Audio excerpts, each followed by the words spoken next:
Find the LCM and HCF of இந்த question பாருங்களேன். இப்போ நான் சொன்ன கொஸ்டின் மாதிரி எல்சிஎம்மும் ஹச்சிஎஃப்பும் கேட்டிருக்காங்க.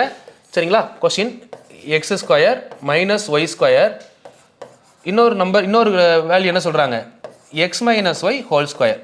இது ஒரு வேல்யூ. இதை நம்ம எப்படி எழுதலாம், x plus y x minus ஒய்னு பிரித்து எழுதலாமா? ஓகே, இதை x plus y x minus ஒய்னு எழுதலாம். இந்த வேல்யூ எப்படி எழுத முடியும், எக்ஸ் மைனஸ் ஒய் ஹோல் ஸ்கொயர்னு எழுதலாம்.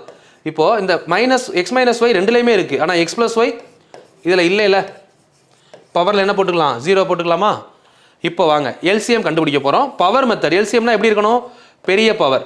இப்போ எக்ஸ் ப்ளஸ் ஒய்யில் பெரிய பவர் எது, மேலே ஒரு எக்ஸ் ப்ளஸ் ஒய் இருக்குது, கீழே எக்ஸ் ப்ளஸ் ஒய்யே இல்லை, அப்போ பெரிய பவர் 1 தான்.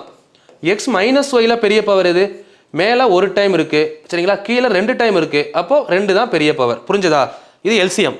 ஓகே, அப்போ HCF, H is equal to சின்ன பவர்.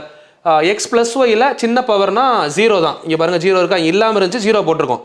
அப்போது எக்ஸ் ப்ளஸ் ஒய்யில் சின்ன பவர்னா 0, எக்ஸ் மைனஸ் ஒய்யை பொறுத்தவரை சின்ன பவர் என்னது 1.